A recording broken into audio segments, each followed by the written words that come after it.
the next 5 days. Now, let's go across to our old friend, Mr. Nizamuddin Rain. Nizamuddin Rain साहब नमस्कार. नमस्कार sir, नमस्कार. अरे क्या हाल है सर, कैसे हैं? निजाम साहब बढ़िया सर, एकदम अच्छे. 3 स्टेट में हारने के लिए आपको सहानुभूति, लेकिन तेलंगाना में जीतने के लिए आपको मुबारकबाद.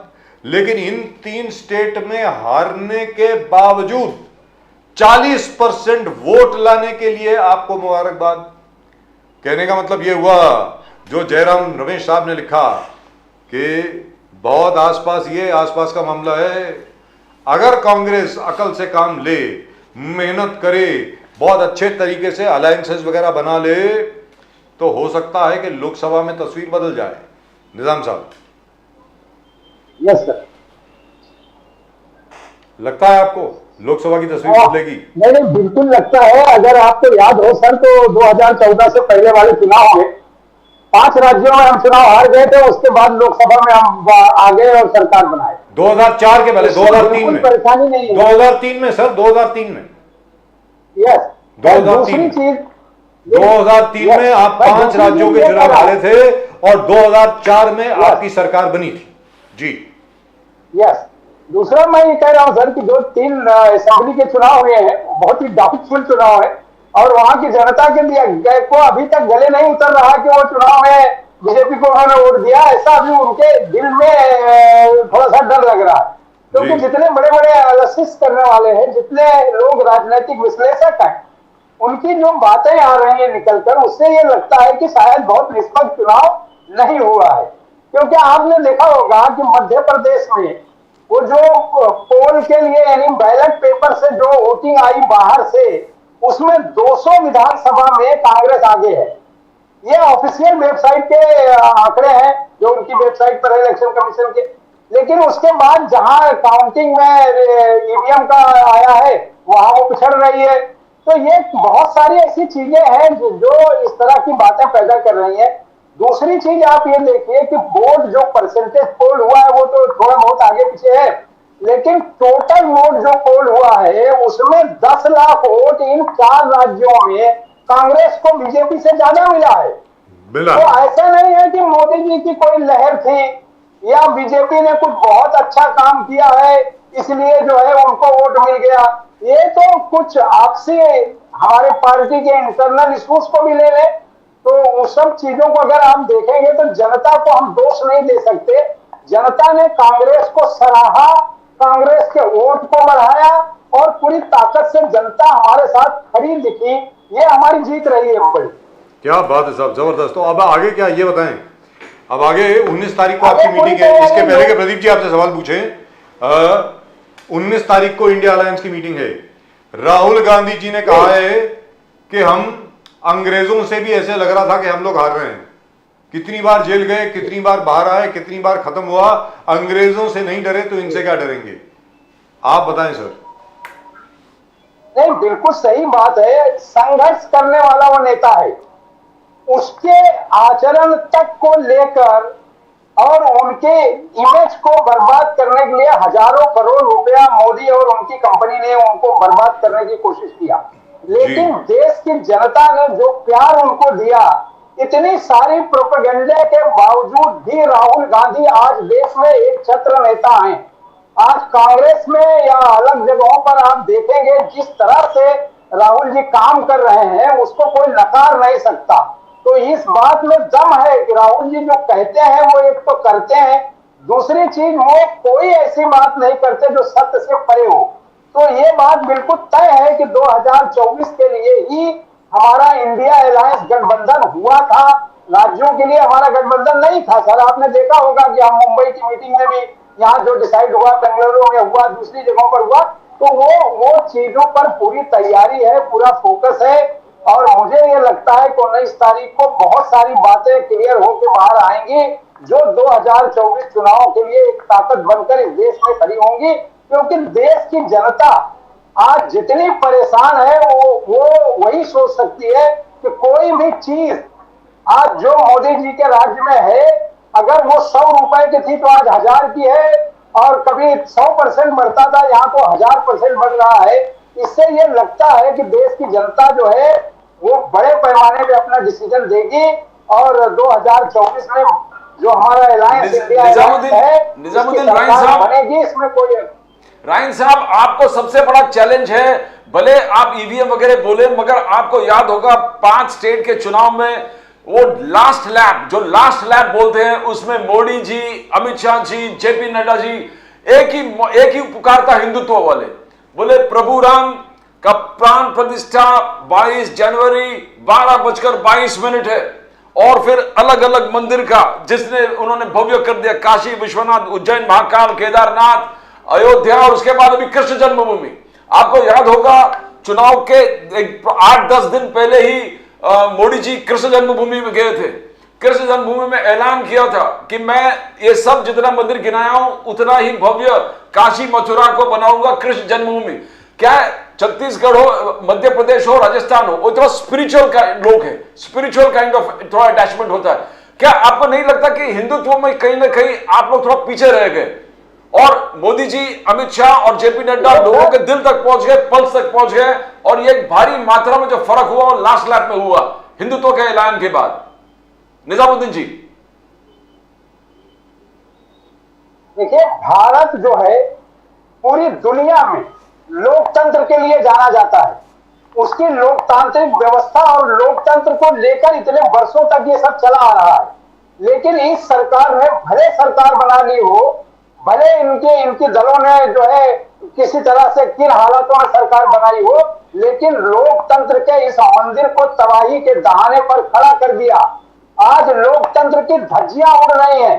किसी भी भारतीय ने किसी मंदिर का विरोध नहीं किया, लेकिन आप मंदिर के आड़ में सामाजिक व्यवस्था को डिस्ट्रॉय कर रहे हैं, तोड़ रहे हैं आप। तो इससे ये लगता है कि धर्म का भी आप अनादर कर रहे हैं। और जिन जिन मंदिरों की इन्होंने बात किया है, वहां हजारों साल पुराने मंदिरों को विस्मार किया है, तोड़ा है। अगर आप बनारस जाएं, मैं पिछले महीने बनारस में था, मैंने कॉरिडोर देखा, पूरा जाकर कितने मंदिरों को उन्होंने ध्वस्त किया है, कितने प्राण प्रतिष्ठा हुई मंदिरों को उन्होंने बर्बाद किया है एक मंदिर को बचाने के लिए।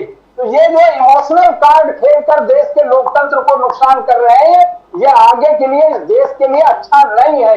इसलिए इस देश की जनता सबसे ज्यादा भारत के संविधान और भारत की लोकतांत्रिक व्यवस्था को बचाने के लिए 2024 में आएगी। शायद हिंदुत्व का महत्व घटेगा, लेकिन मैं ये कतई नहीं कहता कि हम मंदिरों का जीर्णोद्धार न करें या मंदिरों को भव्य न बनाएं। भारत में अगर नहीं बनाएंगे तो आप कहां बनाएंगे? लेकिन दूसरों की लाश पर खड़े रहकर आप ऐसी कोई व्यवस्था इस देश को नहीं दे सकते हैं जो हमारे बुजुर्गों ने कभी इस देश में नहीं किया। आज वो हो रहा है जो देश की लोकतांत्रिक व्यवस्था में 75 साल देश की आजादी में कभी नहीं हुआ। तो इसलिए मैं दावे से कहता हूं कि बहुत दिनों तक ये हिंदुत्व का कार्ड नहीं चलेगा। आप देखेंगे कि 2024 में इनको इस मामले में धराशायी होना पड़ेगा। निजामुद्दीन जी, आज मल्लिकार्जुन खड़गे साहब ने जो कहा कि 15 एमपी सिर्फ सस्पेंड नहीं हुआ है, ये लोकतंत्र को आपने सस्पेंड किया है, डेमोक्रेसी को सस्पेंड किया है।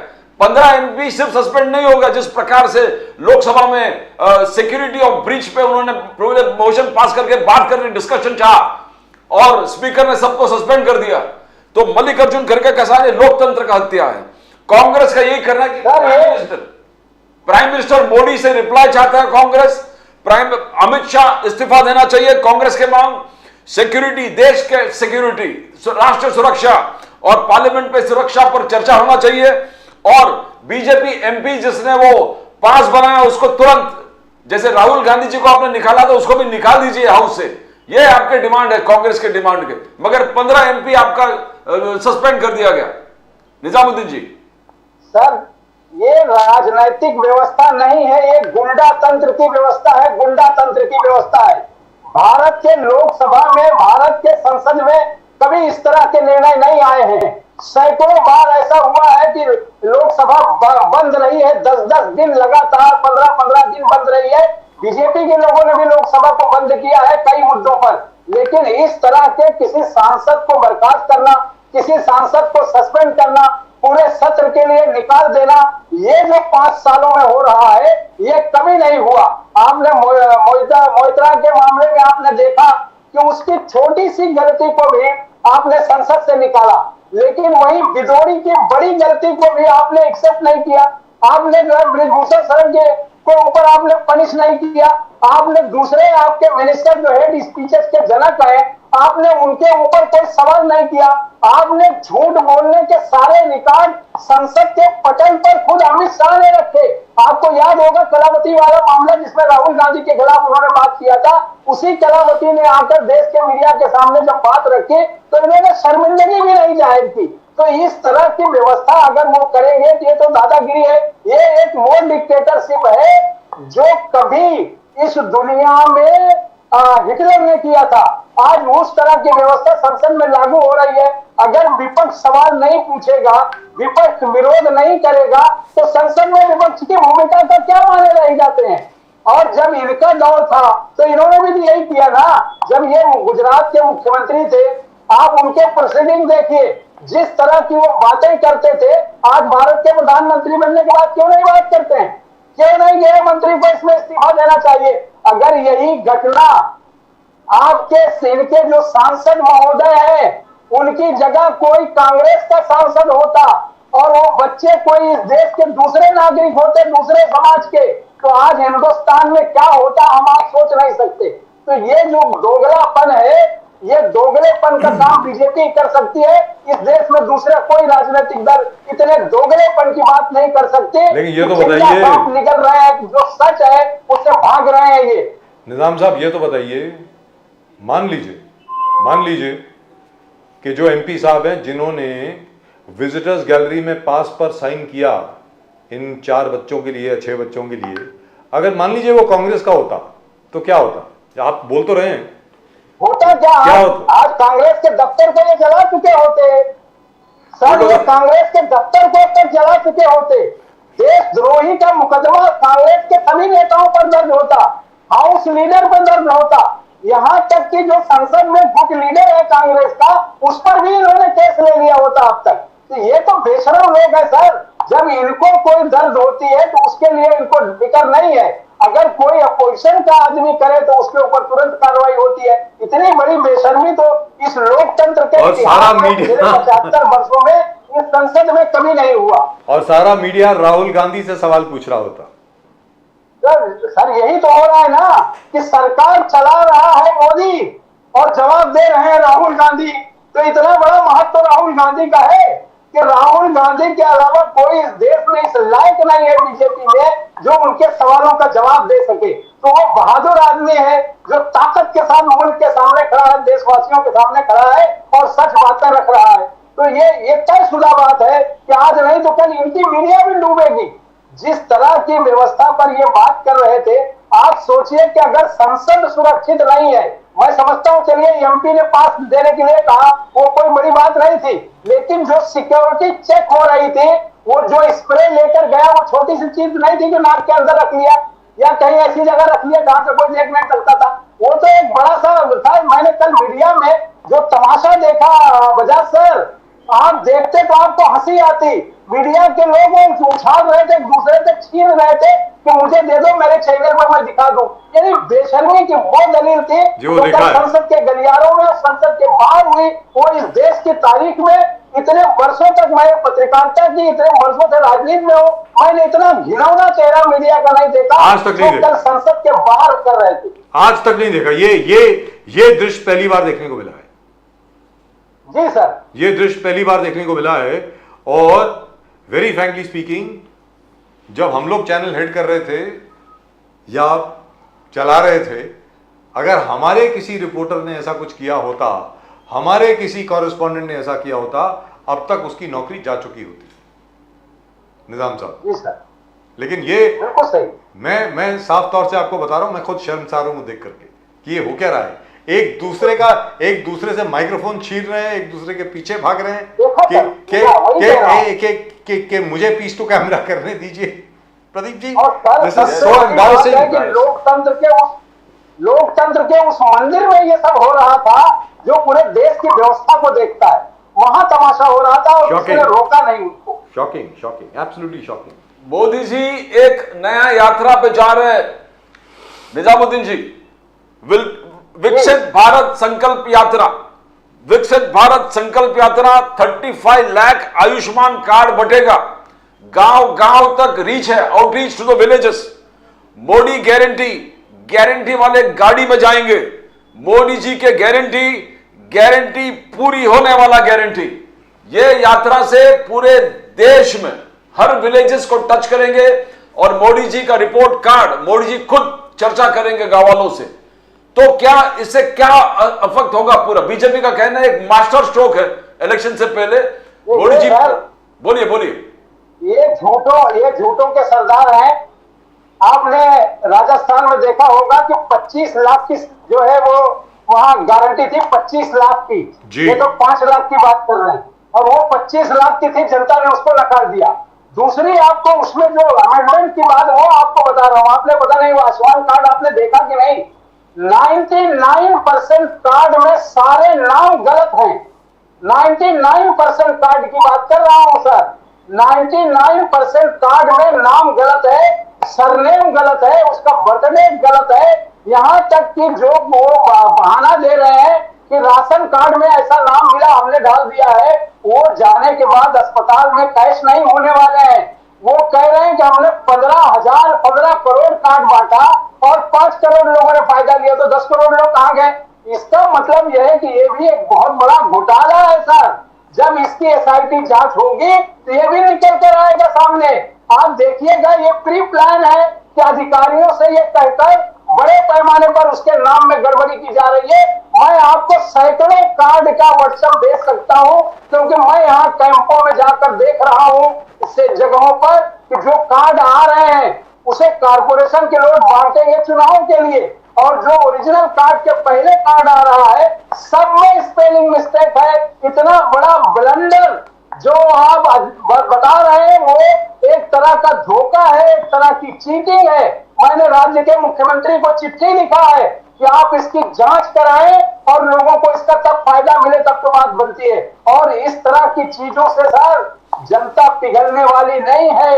आपने देखा कि इनसे बड़ी बड़ी स्कीमें गारंटी के साथ दिया था, उसके बावजूद भी उनकी जनता ने उनका साथ नहीं दिया। तो इस योजना का कोई लेना देना नहीं है, न ग्रामीण शहर भाग में न शहर भाग में। जहां इनके दलाल हैं वहां इनका फायदा है। निजाम साहब, जो आपने बात कही, आप ही से सवाल पूछता हूं प्रदीप जी, और मेरे बीच में न जाने कितनी मर्तबा ये डिस्कशन हो चुका है 3 दिसंबर के बाद। 3 दिसंबर जब रिजल्ट आए तो मैं कहा यार लोग जो हैं उनको सबसे सस्ता सिलेंडर नहीं चाहिए, लोगों को 25 लाख रुपए की मुफ्त में मेडिकल इंश्योरेंस चिरंजीवी योजना नहीं चाहिए, महिलाओं को मुफ्त में बस में यात्रा नहीं चाहिए, फार्मर्स को, किसानों को सबसे बड़ा, सबसे ज्यादा एमएसपी जो राजस्थान में मिलता था, मिनिमम सपोर्ट प्राइस राजस्थान में मिलती थी, वो भी नहीं चाहिए। मुफ्त में घर, यानी जमीन भी आपको देंगे, घर बनाने के लिए 5 लाख रुपए का लोन भी आपको देंगे, वो भी नहीं चाहिए। शिक्षा के लिए इतनी बड़ी स्कॉलरशिप, अनएम्प्लॉयमेंट अलाउंस, वो भी नहीं चाहिए। ये कुछ गले से उतर नहीं रही है बात सर, आप जरा बताएं। यही बड़ी घटना है जो ईवीएम पर लोगों को शक पैदा कर रही है। क्या नहीं, एक चीज क्या कन्हैया लाल की मौत का, उस बेचारे की हत्या का इतना बड़ा इंपैक्ट हो गया कि नहीं सर, क्योंकि हत्याएं तो कितनी सारी हुई, कितने लड़कियों के साथ रेप हुए। विधायक रेप के अगर में कल जेल जाएगा, कल उसका निर्णय आया है उत्तर प्रदेश वाले का, आपने देखा है। सैकड़ों इनके आमदार देश में इस केसेस में फंसे हुए हैं, दर्जनों मेंबर ऑफ पार्लियामेंट पर केस रजिस्टर्ड है। इन सब चीजों का फर्क नहीं पड़ता। ये बड़े पैमाने पर बेईमानी है कि सरकार की योजनाओं के बाद उन्हें नहीं फायदा पहुंच रहा है, जनता ने इनके विरोध में वोट डाला है। लेकिन इनकी ईवीएम मशीन और इनकी सरकारी मशीनरी जो इलेक्शन कमीशन के अंडर में काम करती थी, आपने देखा होगा कि इंदौर और 3 जिलों के जो कलेक्टर थे, उन्होंने बैलेट पेपर तोड़कर 3 दिन पहले उसको दिखाने का काम किया। उनके ऊपर कोई एफआईआर नहीं हुई। अभी तक नहीं हुआ। 19 लाख से ज्यादा, अभी तक नहीं। सर ये नोट करने वाली बात है, 19 लाख से ज्यादा ईवीएम पिछले चुनाव में गायब हुई है। वो ईवीएम मशीन आज तक इलेक्शन कमीशन के दफ्तर में रिटर्न नहीं आई। भारत सरकार ने अब तक उसका कोई खोजबीन नहीं किया है। ये सब वो प्रश्न है जो ये साबित करते हैं कि कहीं ना कहीं इस तरह की गड़बड़ी करके लोकतंत्र की हत्या हो रही है और जेन्युइन वोट करने वालों को धोखा देकर बेईमानी से चुनकर आने वाले लोगों को मदद कर रही है। तो निजाम साहब, इससे तो सिर्फ एक ही तात्पर्य निकलता है, सिर्फ एक ही निकलता है और तो नहीं निकलता, कि जितनी भी गैर भारतीय जनता पार्टी संगठन हैं उन सबको मिलकर के इलेक्शन कमीशन के पास जाना चाहिए और ये कहना चाहिए कि हम लोगों को बैलेट पेपर वापस चाहिए, पेपर का जो इलेक्शन होता है वो वापस चाहिए, और अगर आप नहीं करेंगे तो हम इलेक्शन का बहिष्कार करेंगे। निजाम साहब, शायद इस बार 19 तारीख में ये एजेंडा है। बड़े पैमाने पर विपक्षी पार्टियों ने इस बात का विरोध शुरू कर दिया है।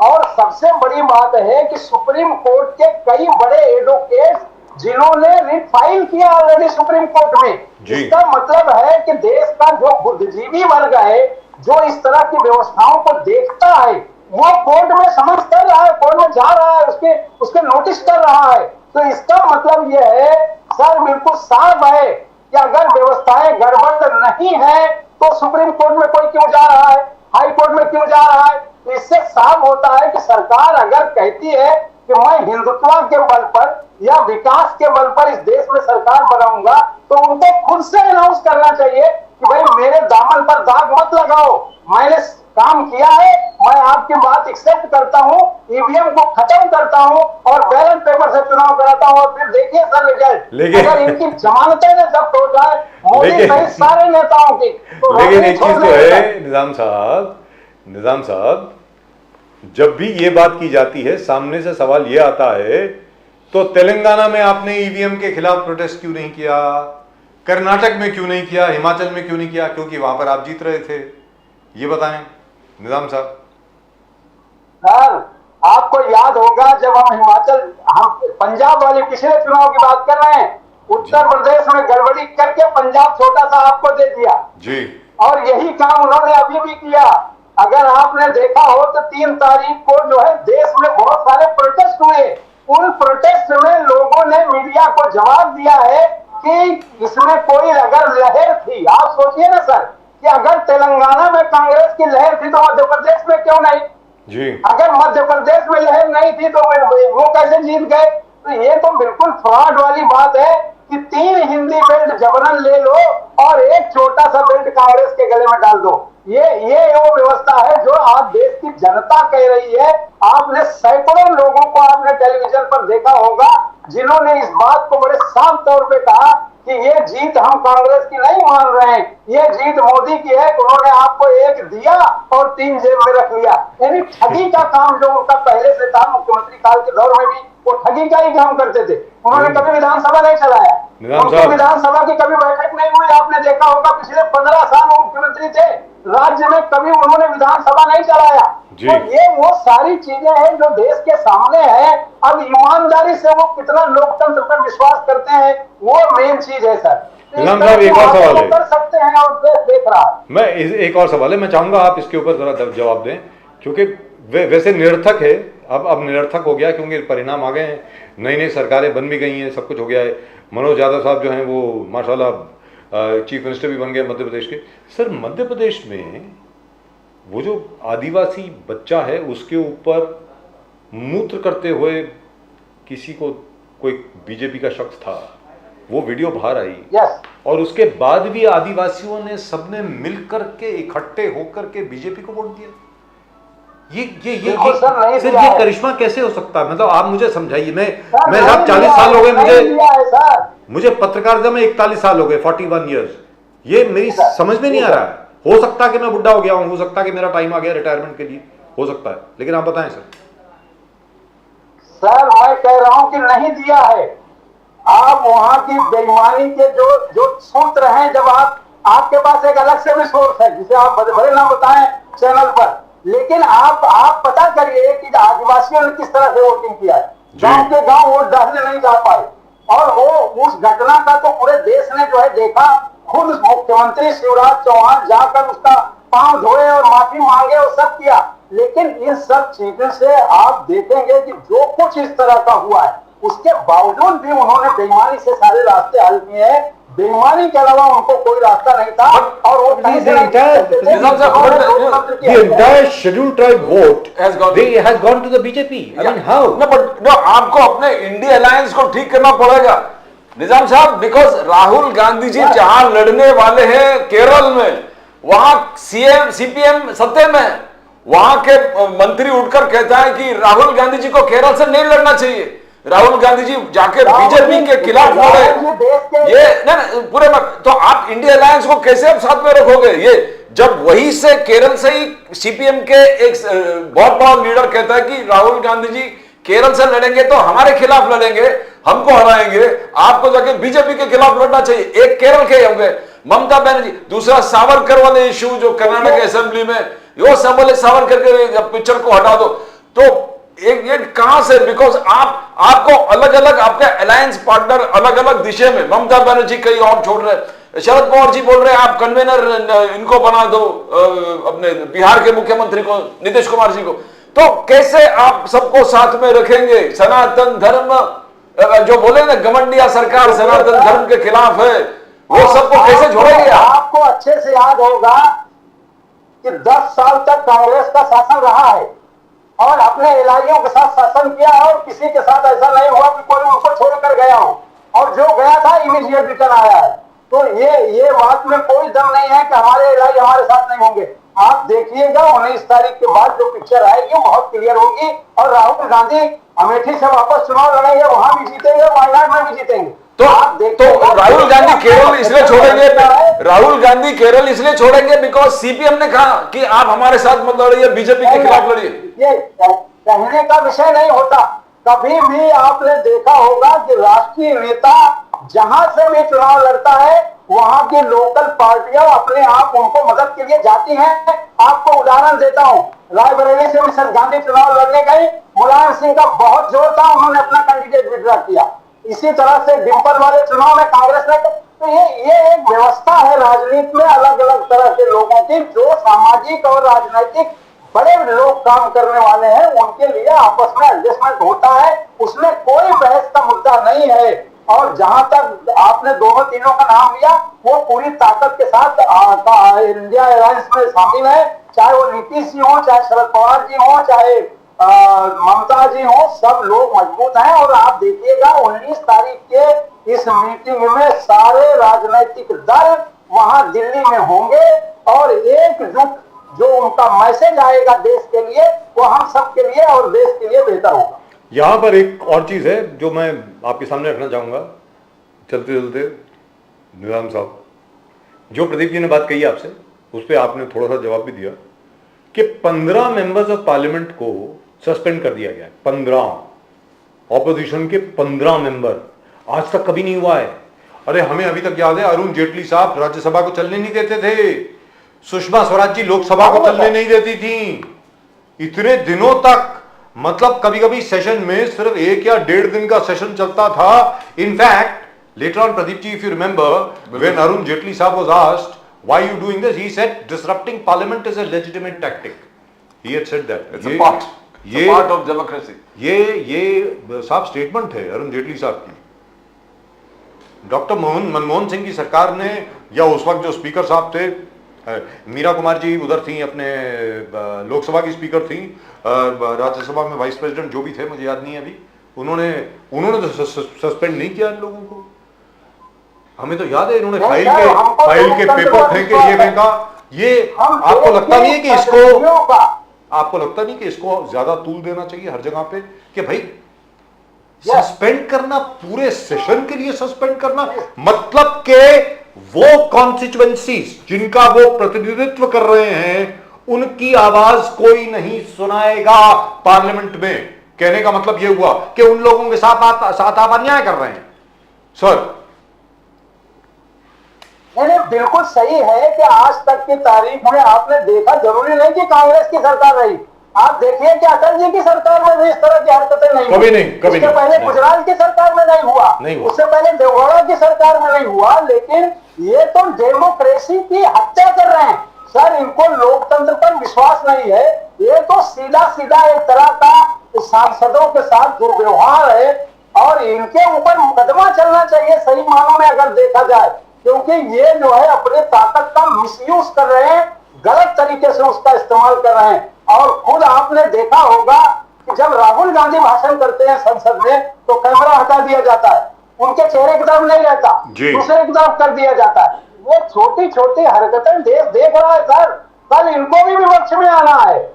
आप जो लोकतंत्र की व्यवस्था है, जो भारत के लोकतंत्र को जिस मजबूती के साथ डॉक्टर बाबा साहब अम्बेडकर ने संविधान में पिरोया है, अगर उसको नहीं बचाया गया तो ये इस डिक्टेटरशिप में देश से राजनीतिक चीजों को ही खत्म कर देंगे। कोई आदमी आवाज ही नहीं उठा सकेगा सर। तो ये तरह से देश की जनता को भी इसका विरोध करना चाहिए। और चूंकि मीडिया ने जो रोल प्ले किया है सर, उसकी वजह से भी देश बहुत तकलीफ में जा रहा है। उसमें बदलाव की आवश्यकता है और मुझे लगता है कि आज नहीं कल इस देश में गदर होगा और इसमें ये लोगों को भी इसके हालात से झेलना पड़ेगा। लेकिन जहां तक मीडिया का सवाल है, इसके ऊपर कोई ज्यादा डिस्कशन भी नहीं हो रहा, कुछ भी नहीं हो रहा, मतलब बड़ा ठंडा टाइप डिस्कशन हो रहा है करेगा सर। कातिल भी वही है, जज भी वही है सर। कातिल भी वही है, जज भी वही है, जनता भी वही है। अब बिल भी वो खुद ही वो जो चाहते हैं खुद ही निर्णय देते हैं। निजामुद्दीन साहब कहते हैं भाई निर्णय तो मत दो, कांग्रेस ने निर्णय भी दे देते हैं कि इनको ये होने वाला। कांग्रेस ने विरोध किया है सीईसी बिल और ईसी अपॉइंटमेंट बिल का। बोले कि इसमें अचानक बोल दिया कि चीफ जस्टिस इसमें नहीं रहेंगे, तो ये जो सिलेक्शन प्रक्रिया है उसका कांग्रेस ने ऑब्जेक्ट किया। राहुल गांधी जी ने मुद्दे अच्छा उठाया, उन्होंने ये 2-3 इंपॉर्टेंट मुद्दे उठाए कि 5 साल में 13,000 बच्चे IIT IIM छोड़ के जा रहे हैं और ये 13,000 5 साल में बच्चे जो है ओबीसी SC ST के हैं। तो राहुल गांधी ने प्रश्न उठाया 15,783 अनएम्प्लॉयड बच्चे सुसाइड कमिट किए 2022 में। ये राहुल गांधी जी ने कोई ढंग से प्रश्न पूछा, जवाब मांगे, कोई जवाब नहीं है। एग्रीकल्चरल सेक्टर में 31 किसान रोज आत्महत्या कर रहे हैं। राहुल गांधी जी मल्लिकार्जुन खड़गे साहब पूछे तो इसका जवाब कब मिलेगा? सर यही सवाल तो राहुल जी संसद में प्रधानमंत्री और गृह मंत्री और नेता सदन से पूछ रहे हैं। इसी से तो वो भाग रहे हैं। और देखिए सर, मैं आपको अपोजिशन की एक बात बताऊं, आपको याद होगा कि सरकार थी मनमोहन सिंह अपने इनकी नरसिम्हा राव जी की। अटल जी जो है अपोजिशन लीडर थे, ईवनों में भारत का पक्ष रखना था, उन्होंने अपने नेता को नहीं भेजा, भारत का पक्ष रखने इनको भेजा और इस विश्वास के साथ भेजा कि देश के साथ भेदभाव नहीं करेंगे। ये पूरी दुनिया जानती है। आपने देखा होगा कि नेहरू की सरकार में श्यामा प्रसाद मुखर्जी को कश्मीर के मामलों का मंत्री बनाया। इससे ज्यादा बात क्या हो सकती है? ये तो बेईमान हैं, इनको किसी पर भरोसा ही नहीं है। हमने तो विरोधियों को भी अपने साथ लेकर देश की सत्ता में भागीदारी बनाया। जब इनके पास 2 ही सांसद थे तब भी इनके लोगों को केंद्र में मंत्री बनाया। तो ये बातें क्या कर सकते हैं सर? इनका कोई नियम, कोई वसूल, कोई राजनीतिक विरासत में जो चीजें हैं उसको भी ये भगा रहे हैं। अगर इन्होंने अटल जी को पढ़ा होता, सुषमा स्वराज जी के चीजों को देखा होता, स्वयं अडवाणी जी को अगर देखा होता जो बहुत कट्टरपंथी नेता थे, अगर उनको भी फॉलो करते तो देश के लोकतांत्रिक व्यवस्था की ये बर्बादी कभी नहीं होती। लेकिन बड़ी अजीबोगरीब बात है आज की तारीख में। मैं आपसे जानना चाहता हूं कि साहब आपके पास, मुझे ऐसा लगता है आप जहां पर जरा कम पढ़ रहे हैं निजाम साहब, कृष्ण जन्मस्थान काशी विश्वनाथ राम मंदिर में प्राण प्रतिष्ठान पूजा होने वाली है 22 जनवरी 12:22 को। यह कहा जा रहा है कि रामलला अपने घर आ रहे हैं वापस 450 साढ़े 500 साल के बाद। काशी विश्वनाथ कॉरिडोर बन चुका है और यह भी अब कहा जा रहा है कि बहुत जल्दी ज्ञान व्यापी मस्जिद की जगह पे, जहां पर पहले सबसे पहला दुनिया का ज्योतिर्लिंग होता था, उसकी पुनर्स्थापना वापस होगी। और जो शाही ईदगाह है जो औरंगजेब ने बनाया था 1670 में, वहां पर एक बार फिर कृष्ण जन्मस्थान मंदिर का भव्य निर्माण होगा। इस सारे एजेंडा से, इस कैंपेन से आप किस प्रकार मुकाबला करेंगे, क्या बोलेंगे आप? क्योंकि आप इसके खिलाफ तो जा नहीं सकते, तो लिहाजा हिंदुत्व को लेकर के बीजेपी, मुझे ऐसा लगता है, आपसे जरा आगे है। सर बताएं। देखिए, देश का जो समुदाय है, हिंदू समुदाय, वो बीजेपी का समर्थक नहीं है। आप एक बात जान लीजिए सर, जो लोकतंत्र में विश्वास करते हैं उन्होंने बीजेपी को कभी वोट नहीं दिया। और आज देश 150 करोड़ लोगों का देश है, उसमें से जिन्होंने बीजेपी को वोट दिया है कितने लोग हैं वो आप खुद देख लीजिए। तो ऐसी चीजें आने वाली हैं सर, कि अगर आप इस तरह की चीजें करके और धर्म का अनादर करके अगर आपने ये सब करने की कोशिश की, सत्ता आप बना सकते हैं, लेकिन लोगों के दिलों में आप मोहब्बत नहीं पैदा कर सकते। आप नफरत की उस दीवार पर खड़े हैं जो कभी भी इनको धराशायी कर सकती है। इसलिए इस तरह की व्यवस्था में कोई दम नहीं है सर। आज हमारी ताकत है, इनकी ताकत है, और इनकी ताकत गलत है। अगर किसी धार्मिक स्थल को आप तोड़कर, धार्मिक स्थल को बर्बाद करके अगर आप जबरन कोई चीज करते हैं, तो वो देश कभी आपको माफ नहीं करने वाला। आप स्वयं सोचिए ना सर, कितने गिरजा घरों पर पथराव हुआ, गिरजा घरों को तोड़ा। क्या आज तक किसी क्रिश्चियन लीडर ने इस देश में ये कहा कि आपने मेरा गिरजा घर तोड़ा है, मैं आपका मंदिर तोड़ूंगा? क्या इस देश के किसी मुस्लिम लीडर ने कभी ये कहा कि आपने मेरी मस्जिद तोड़ी है, मैं आपका मंदिर तोड़ूंगा? क्या किसी सिख ने इस देश में कहा, जबकि आपने उनकी कितने गुरुद्वारों को तोड़ा है? कभी कहा सर किसी ने? तो ये व्यवस्था धर्म की है, वो धर्म के लोगों के बीच रहने देना चाहिए। लेकिन ये राजनीति का जो है वो ध्रुवीकरण तो एक अलग चीज है, राजनीति का धर्माकरण कर रहे हैं ये, जिससे राजनीति खत्म हो रही है और धर्म का प्रचार कर रहे हैं, इतना सा है। लेकिन जो सही हिंदू धर्म है वो ये नहीं है जो ये प्रचार कर रहे हैं। Right, thank you so much sir. लेकिन एक चीज तो है, जो पवन खेरा साहब ने कहा कि भाई हम लोग 40% पर हैं, हम लोग 40% पर हैं और बहुत जल्द हम आगे 10% भी बढ़ा लेंगे, इंडिया अलायंस के साथ मिलकर के 50% के ऊपर चले जाएंगे। मैं उम्मीद करता हूं आप लोगों की मेहनत जो है वो रंग लाए। That's it, all the very best to you sir, thank you very much. Nizam साहब, बहुत बहुत शुक्रिया आपका, नमस्कार। Right, very optimistic Congress, but the fact is, you know, even in the Hindi belt states, on an average they are at 40%. You know, Chhattisgarh, Madhya Pradesh और राजस्थान को अगर मिला 39.5%, 40% पर है। अगर लोकसभा में इंडिया अलायंस के साथ मिल जाए तो 10% ज्यादा बढ़ाने में कोई मुश्किल तो नहीं होनी चाहिए, जहां तक मैं समझता हूँ। Sir, one never knows. मैं वही से बोल रहा हूँ ना, हम तो मान के चल रहे हैं कि Congress will be led by Rahul Gandhi. भले मल्लिकार्जुन खड़गे अध्यक्ष है, Gandhi without Congress can not exist without the Gandhi's.